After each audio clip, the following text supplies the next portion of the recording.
Joining us yet again is writer of The Athletic, covering your Minnesota Wild and the NHL at large, Michael Russo. Welcome back to the show. Yeah, thanks. Thanks for having me.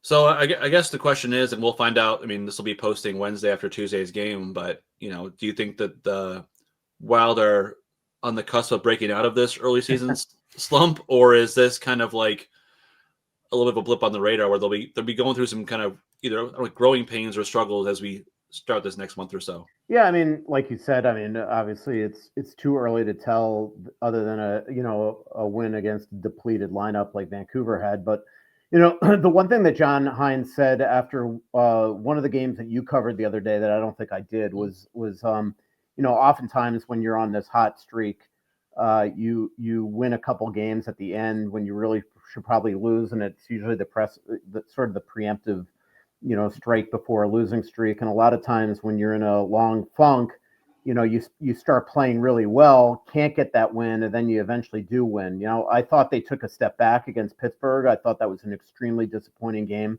against them after probably deserving maybe better against Utah and San Jose and some of those other teams. And the Pittsburgh game, just they started great. They didn't play well in the second, and then the third, the lack of push was disconcerting. But I thought they played great against Vancouver. But again, they've put themselves in a position here where they can't just now, when Nashville comes in on a second of back-to-back, fall back. And Carolina's the Wild last year in Carolina played a tremendous game, and as good of a team as Carolina is, they're fighting the injury bug right now. And then you deal with the Islanders game after that on a second of back-to-back. That's a tough one, but they've got to win games, and I thought they looked much more like themselves against Vancouver. They played with that identity that both you and I are used to seeing, this hard-nosed type of game where they were hitting guys and playing really quality defense and didn't absolutely crumble when Vancouver tried to push there in the third period. They got balance scoring up and down their lineup, and Kirill didn't have a point that night, if I remember correctly. So that's I think a good sign when you see guys like Hinostroza playing well and Brodin playing well, and obviously Eriksson Ek had a tremendous game. Tarasenko broke out with 3 points. It almost feels to me, Mike, I don't know if you feel this way, that they almost have to play like a perfect game to win. And that even not just the other night in Vancouver, like they scored, made it 4-2. You're like, hold on to your seat, folks. You never know what's going to happen. But like, it just feels that way. And is that sustainable over a long period of time with the identity that they want them to play? I get they're not going to be a Washington or a Utah that can run up and down the ice and just play that game. But the game that they have to play to win is not an easy one. No, it isn't. But, I don't disagree also when John says, look, this is every team in the league wants to play this style. They're not the only ones that are saying don't play east-west and play fast and play north-south. But you're right. Like that game on Madison Square Garden a couple of weeks ago that you were at, it's their most complete game of the season. But the amount of effort it takes to exude that type of game is big time. And we saw them just take their foot off the gas the next game in New Jersey. And so they've got to play a hard style. The hope is that they're going to get healthier, right? I mean, when Matt Zuccarello comes back in the lineup, it's going to start putting things, as long as they get healthy, they stay healthy this week.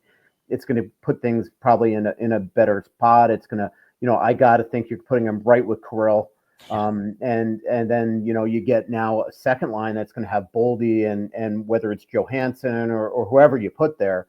I think that puts guys in a real, if you have Boldy and Tarasenko or Boldy and Johansson, probably Boldy and Johansson, the way that Johansson's playing right now, he's been unbelievable. So I think that now all of a sudden Tarasenko's on the third line. You're just getting guys in probably better positions. Hinostroza is playing great, but he's probably going to be the guy that falls down to the fourth line. And unless for some reason they put Foligno down there for a little bit, who hasn't gotten off to a real quality start this season. So I don't know if they have to play perfect, but I definitely think that their lack of depth has definitely reared its ugly head and caused us to all think they've got to play perfect here in the first month of the season. Well, let's quickly talk about Marcus Johansson, because like you just said, tremendous year, probably in this funk that the Wild have been in. He's one of the few bright spots. I think a lot of the fan base was rolling their eyes and disappointed that even on a very favorable contract, he was coming back, he's going to take a spot from one of the young guys, or, we don't want him to take that spot if there are injuries in the top six. Now I think the fan base is kind of just forced to respect what this guy is bringing, because his game has been unbelievable, even in losses. Are there some blunders here and there? Yes, but I feel like anybody who just watches the National Hockey League at this point knows what Marcus Johansson is. He's been in the league long enough. He's kind of always been that 30 to 40 point guy who you can lean on with some scoring because he's talented in that regard. Do you think once Zuccarello comes back in the lineup and things have to be shooken up, that maybe like streak is for lack of a better term compromised? Or do you think he's just going to continue to play his game the rest of the season and he's just dialed? Well, I don't think that it has to be compromised. I mean, if he's going to be on the second line with Boldy and Rossi or Boldy and Eriksson Ek, I mean, that should be a really good line. And we obviously all know that he's got a really remarkable skill. At times, though, it just, seems to dissipate. He's the type of guy, I mean, I've covered a lot of these type of players in their career that when you watch him on the ice and you see the way that he skates and you see the skill in the hands, you're like, why isn't this guy an 80 guy? Why is he a perennial 40-point guy? And so there's just, the thing about him is there's a lot of times that he leaves you disappointed just because he's the type of player that you think should bring more. But the reality is that in the early going of the season, he's been one of their best players. For a bang to the buck standpoint, at $800,000, he has been one of the best players in the league from that standpoint. He's closing in on a huge milestone that Joe's going to document in his 1,000th game. And so he's been really good. Now things are, look, Zuccarello, I think, should be immediately put back with Kirill. They've waited long enough. Kirill's bided his time. Like, he should be back with them. But, Marcus is still going to be a big part of the second power play unit where he's been all season. And, he's going to probably be in a top six role. The question is, how does Tarasenko handle this, right? Because Tarasenko is somebody that, is probably going to wind up being the guy that goes to the third line there. And, will that help that third line maybe chip in offensively the way Ryan Hartman's playing? Because he's been great. Could it even help of Marcus Foligno? Potentially. So I just think it balances out their scoring a little more. And I think that definitely Marcus has been a bright spot this year. And I was talking with Marcus the other day for a story out his 1,000th game in his career, and he said he's playing some of the best hockey he's ever played. And for a guy who's played that long, saying something, I think there's just an ease with where he's at in his career. Obviously he signed a short-term deal. He wanted to stay here. He didn't want to go play back at home. He didn't want to go anywhere else with his family here. I think he just really feels at peace with where he is, and he just wants to win, right? Like, I think he wouldn't mind if he was a third line guy or whatever he was in the lineup, but he's just playing well enough where he's earned the spot in the top six, or recently the top line. But I do think you go back to the Rossi, Kaprizov, and Zuccarello, and you do Ek and Boldy, and then Johansson, which they've had chemistry together, and then you do like the Foligno, Hartman, and Tarasenko. So all of a sudden you're a thicker lineup, right? And then you don't have an Iowa fourth line. And we'll see what happens with what happens after that. Like Hinostroza on the fourth line potentially, and see what happens with Urov and all that. But I think that'll definitely help them provide more secondary scoring to have all of them kind of together like that. Yeah. And, the way we're talking, Marcus might get a 5-year deal with a no move tomorrow. So you might want to temper it a little bit. Temper the but, I think that he deserves a lot of credit because he has obviously getting a lot of scrutiny. And as far as taking a spot from younger guys, look, I'm certainly one of those people that have said that, but I'm also one of those people that, will tell you that I was disappointed with what I saw from Liam Ogren in training camp. Like, he just had every opportunity to earn the spot and he didn't. And I know that people scoff at the whole earn it thing and things like that, but you can't just anoint a guy a second line player when he's gotten every opportunity in training camp and at the beginning of the year and had just ample chances and just weren't scoring. And Haight outplayed him. Let's be honest. Hunter Haight, you're talking about deserving. He looked like he wanted it more, and he got rewarded with that opportunity. Yep, you're 100% correct. So, look, he's got to go to the minors. That's the position that he's put himself in. And right now he's playing well. He had an overtime winner the other night. And so that's good. And then hopefully he comes up here, with confidence at some point. The Wild are going to need him. And then we'll see, like Danilo Urov is somebody, he got a breath of fresh air the other day. The Wild won that game. So I don't know if you have lineup updates from today's practice, if Europe's going to get back in, Joe. But the reality is that, right now they're not just going to anoint him a second line player, even though I know a lot of fans want him to. He will be that way. Like the one thing is this guy's going to have a long career. Like I've covered a lot of great NHL players that started on the fourth line and have to bide their time. They are not ruining his development by playing him on the fourth line. Would we all like him to get an elevated role? Absolutely. I think what it comes down to, though, is that the Wild have to make sure that what they see from him on the fourth line isn't what they think his end game is going to be. I feel like that they did make that mistake with Murat Huzanginov. They just felt because he couldn't produce on the fourth line that he was never going to be that way. And then you go trade him to Boston, he gets more opportunity and at least has scored some big goals and things like that. And now let's be honest, you could use that speed and skill and that speed and ability to play in a bottom six role that Murat Huzanginov brought. So I think it is imperative that the Wild internally don't look at Europe and just think this is the end game here, that eventually they're going to be able to elevate him up as the years go on. I think he's shown flashes too, right? I think he had some confidence after that goal at Madison Square Garden. You saw maybe weight off his shoulders, and he's so responsible defensively. He's rarely out of position. So he has a lot of that stuff already locked in. The faceoffs need to have to work on that. That's why he was out of the lineup primarily other night. But I think he will eventually get into that top six role. That's where he's kind of fit. And I think the same thing kind of like with Z Buium. Like I think he's going to be a special player. I think right now you take off the first power play. He's playing third pair minutes. There's flashes of like he can do all these things offensively. There's still got kind of caught in the middle sometimes, like that goal the other night on Drew O'Connor, where like he made a great play in the offensive zone, which I like the idea of that. Made a turnover along the boards. Tarasenko gets that puck on his skate. All of a sudden, no one's talking about this goal anymore. But it goes past them, and he doesn't make the right read on the way back. But doesn't mean he's a bad player or doesn't know what he's doing. It's just like I think he's had the puck on his stick for his whole life. He's played 32 minutes in Denver. He never had that problem. And then all of a sudden now he's trying to figure out how to get it done at this level where the things are so microscope is so much larger on you. But just because he's a third pair, not power play guy now, I think he will be a top four, top pair guy with the Wild and playing top power play at some point. It's not going to be right now in November of 2020. Did you happen to, not that we're talking on this pod like you and I are on the phone, but did you happen to ask John about that today? Because I will say the one thing that's curious about him not being on the number one unit right now is the fact that like in the playoffs, remember they throw him right in the lineup. They're like, well, we can't have Z Buium in the lineup if we're not going to put him on the number one unit. Yeah. But now he's barely getting on the number two unit. I mean, did you happen to ask John about that today? I was going to ask him tomorrow, and I didn't ask him today. He had the cone with the broadcast guys right afterwards, but so I want to ask him kind of after the thing there. But even talking to like Wes Wells about it today, he's like, yes, Z made a read on that wasn't right. He had 4 seconds to make that read.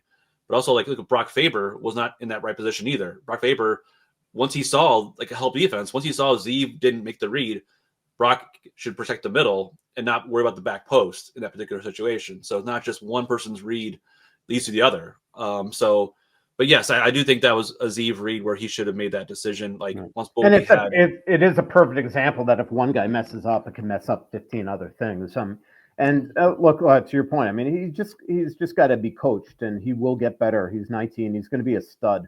But I think that we're all really excited about him. But actually, it's funny because you're covering the game in Long Island this weekend. I was watching that Islanders game yesterday, and Matthew Schaefer is a year younger than Zeev. And my God, is this kid special? Like, holy crap! Like, he is going to be an unbelievable player, and he's so far above. He already is. Yeah, he's so just NHL ready. It's kind of like it's kind of like Cale McCarr, maybe. Cale McCarr was NHL ready right off the bat. Cale McCarr, on the he just looks so comfortable. He looks so comfortable out there, like Celebrini did last year as well, coming in up front too. He's great. But at a really tough position, like McCarr, Zeev, Schaefer, what these guys are doing at young ages are stuff that's unheard of. Well, you kind of have to go ahead. Quick comparison to Zeev. I mean, for me, what he reminds me of, and again, not in stature, but in exactly the way he plays, is like, do we forget when Erik Karlsson made his rookie season? Like, he didn't put up point per game. He had some defensive laps as well. Maybe a little bit like offensively was still a step ahead, but it wasn't like his defensive game was perfect at all either. And he turned out quite all right. And I would argue that Zeev might end up with more points at the end of this season than Erik Karlsson did in the beginning of his rookie season as well. Yeah, I mean, I think they'd love him to obviously turn into somebody like that. The guy that when I watch Zeev play that I kind of see, maybe it's just the way that he skates, is Scott Niedermayer. And Scott was such an elite two-way defenseman that it was unbelievable. So if they could we all know that Zeev offensively is going to be an absolute dynamo in this game. I mean, he already is. But if they could turn him into, a really quality defensive player, if he could put on some muscle, things like that, I think he's just going to be a hell of a hockey player. One thing I think we need to get to is goaltending. And I think it's easy sometimes to put the blame on the goaltending when things aren't going well, because the left side of defense, if they're not making the save that they shouldn't make, all of a sudden a game can get out of hand, especially when you're a team that doesn't score a lot 5-on-5. Like, where do you think the Wild are at right now? I think Gustafsson had a better, a bounce back game the other night. Reason why they won that game partly is he made some big saves towards the end, but where would you evaluate the goaltending 1 month into the season? This interview is brought to you by our friends at Waggle Golf. Waggle Golf believes what you wear on the course should reflect your individuality, who you are, where you're from, your hobbies, interests, and passions. All the stuff that makes you, well, you. That's why every design is inspired by the desire to create a piece of apparel that strikes a chord when you see it, that makes you say, wow, that was made for me. Because in a lot of ways, it was. Ready to get your waggle on? Go to getyourwaggleon.com, throw in promo code SP10 at checkout to take 10% off your entire order. I mean, it's early. Like I don't want to blame everything with Gustafsson and Jesper on Gustafsson and Jesper. I'm just grabbing the schedule here to look at to kind of refresh my memory on the games.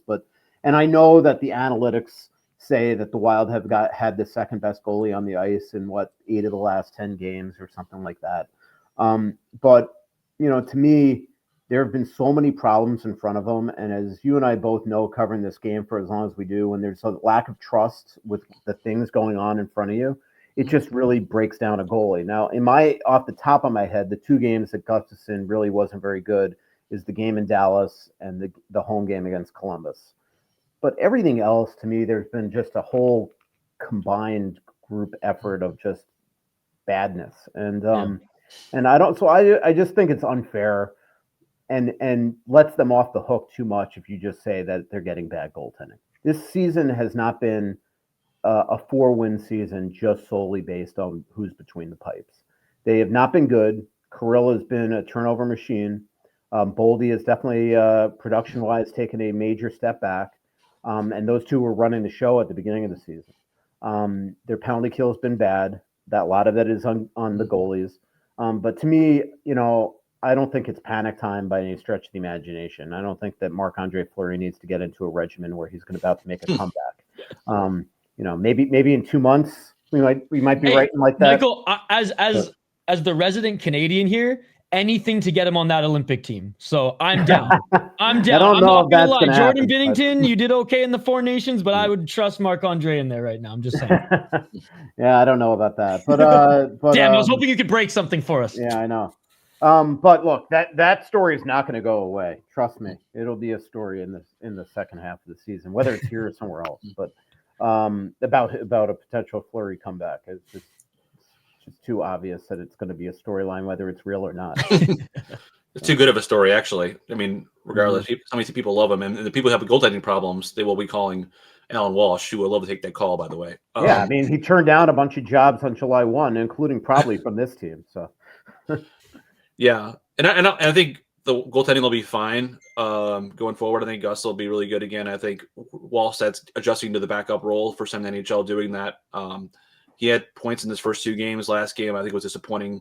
The San Jose one, like Mike, you covered that one. He could have been better in that one. So he had to sit on that one for quite a while, since he probably won't start until maybe on Long Island. Yeah, and like you're right. I mean, that game was disappointing because I don't think Oscarov was very good, and then they have the puck for 3 minutes and 40 seconds of overtime. And I know it's Celebrini and he's a special player, but that's this position that you just hope that your goalie can make a save, right? But again, I just think it's too early to blame everything on those two. That's for sure. And I know, like, you covered Kirill longer than I have, Mike, and he said before he's get off to slow starts. I mean, last year maybe was an aberration where he got off to this tremendous start where he's a Hart Trophy guy first 3 months in. Like, what are you seeing from Kirill right now? And is it the case of potentially, like Billy's been telling us, people have been telling us, he's trying to do too much to make up for a team that's obviously struggling, that's obviously has some issues scoring even Matt Boldy. Like, I guess from your sightline, where do you see Kirill right now? Yeah, I mean, he just hasn't been really, great at even strength. But again, I don't think the team has been either. And even at the beginning of the season, when Boldy and him were playing together at even strength, they were really getting most of their points on the power play. But really, since Boldy has been taken away from Kirill for the most part, Boldy has definitely taken a step back, 1 goal in the last 9 games. Now, we saw the other night, and I think much to probably the conversations that John Hines has had with both his stars on this team, is that I think they understand why they're not together at even strength to sort of, quote, spread the wealth. But at least on offensive zone starts, there were times in that game where they did play together. So there were times, especially after icings, where I think you have to play them together and go all out and give them that opportunity for the 2 best players to play together, especially at home where you could control the matchup. So in terms of Kirill, I mean, he's always been sort of the guy that wants to make East-West plays. It's sort of the Russian way. And when he works, it's beautiful. And him and Zuccarello can make that work a lot. And a lot of his incredible plays that he makes starts with him taking a high-risk chance like that. But just right now, the way the team's playing, you just would hope that he would simplify a little bit and stop turning the puck over. And it just feels like he gets a little antsy with the puck and tries to make plays. And the thing that I worry about is a lot of the turnovers that he has are the same type of ones, which are, high slot offensive zone turnovers that I think opponents are starting to pre-scout. And because they're anticipating it now and picking them off. And I think that's one big reason is because they see that's a tendency of his. Mike, we both covered the league long enough to know we've covered a lot of players-only meetings that happen, right? How many dozens you've probably seen or talked about over the years. And we all write the same story, right? Players-only meeting sparks team, blah, blah, blah, blah, blah, which I'm not saying your story won't hold up in that respect, but I'm saying, like, do you think the substance of that meeting or kind of how it came together might be something that could have a longer-term impact than just the one bump from the one game and kind of go from there? Yeah, I mean, I think it can definitely, but now it's up to the players to continue to show it. What I liked about it, what made this one different, is that most players-only meetings that you and I cover is when, the only reason why we know about it is because we're hanging in the locker room waiting after a game to get into the locker room. And then all of a sudden you realize, oh, it's been 15 minutes. They've closed the door and are having a players-only meeting. We saw that last year on Long Island at the end of the year. And this one was different. Door swung open right after a very disappointing loss. But then, the next day, John Hines volunteered to you during our scrum when you asked a question that Jared Spurgeon sort of initiated conversation with him via text that day. And so then I went into the locker room, did some digging, and found out that it was what they were talking about was something with substance to it, is that Jared was letting John know, look, the leaders have gotten together here and we're going to have a team meeting tomorrow morning, but there was, quote, substance to it. There was them thinking about the right things to say and having a plan to accomplish in this meeting. It wasn't just an air it out, everybody, vent frustration type of meeting where sometimes you say a lot of things. So I mean, that's the situation that they found themselves in. I thought Jared did a really good job with it, and Marcus Foligno, and obviously Kirill and the rest of the leadership. The players after the game sort of volunteered to us, from Philip Gustafson to Vinny Hinostroza, that that seriously needed to that a lot of really quality things were said during there that were productive and healthy. One of the big bright spots, maybe the entire season so far, has been what happened after the Pittsburgh game. Young Kid Weston was a wild player of the day that day, dealing with leukemia, brought to the locker room, brought on the ice for morning skate. Was obviously the Wild wish they could have done that for them after the post game with the win. But the Penguins, led by I think Gubas and Crosby, brought him in to locker room for the Penguins post game player of the game and kind of honored him. So one of the coolest things you'll see in sports is what they do for kids and families who are dealing with some terminal illnesses there. But like Mike, what was your takeaway from watching that, and kind of how much that kind of lifts everybody, I guess, when you see something like that happen? Yeah, and it's trite to say that it puts everything in perspective, but that is the reality. I mean, this poor kid's just life is unfair, and sometimes 10 years old having to deal with this, and I do. You get a soft spot for the way that the hockey community always opens up for things like this, and how genuine it is. I mean, these players on the ice are all dads, and you saw from Ryan Hartman to Vladimir Tarasenko to every player. I mean, just the way that they treated him. Foligno showing him his stall, and Flower sneaking him into the locker room, and to give him this moment of joy of playing pranks on the superstar of the team. How many kids get to do that? And then that video that the Wild did was just it's spine tingling. Just seeing this kid just enjoy himself and laugh and smile and have fun with Flower. It was awesome. And then just such a great gesture by the Penguins to bring him in the locker room and give him the hero of the game helmet and have him pose for pictures. And his dad's, Weston's father, with all those nice words that he said to the Penguins about the way that everybody's treating his son and their family. It's always special, and it's just really unfortunate story, obviously, but a really fun day for a special young man. Yeah, and you said the National Hockey League and the teams do a really good job with this, and they have for so long. I remember the first one, you said like spine tingling. The first one that literally brought me to tears, that was memorable for me, was, God, it was probably almost a decade now, but I was in college, and the San Jose Sharks had a young man join them for like a practice, and before the game they like announced him as like part of the starting lineup. And I just remember like the camera went on him, and he like put up his hand waving to the crowd, and you could just see how emotional he was and his family. He's like, I'm getting like shook up just now thinking about it. And that one kind of like, I know exactly the one you're talking about. I forget the young man's name. But I feel like, the Wild, I had the same feeling watching like the video and everything that the Wild did. Even though it might not have been like tear-jerking emotional, it was still just like so good how they relayed it to the fans, telling the story and the opportunity that they gave to him and his family.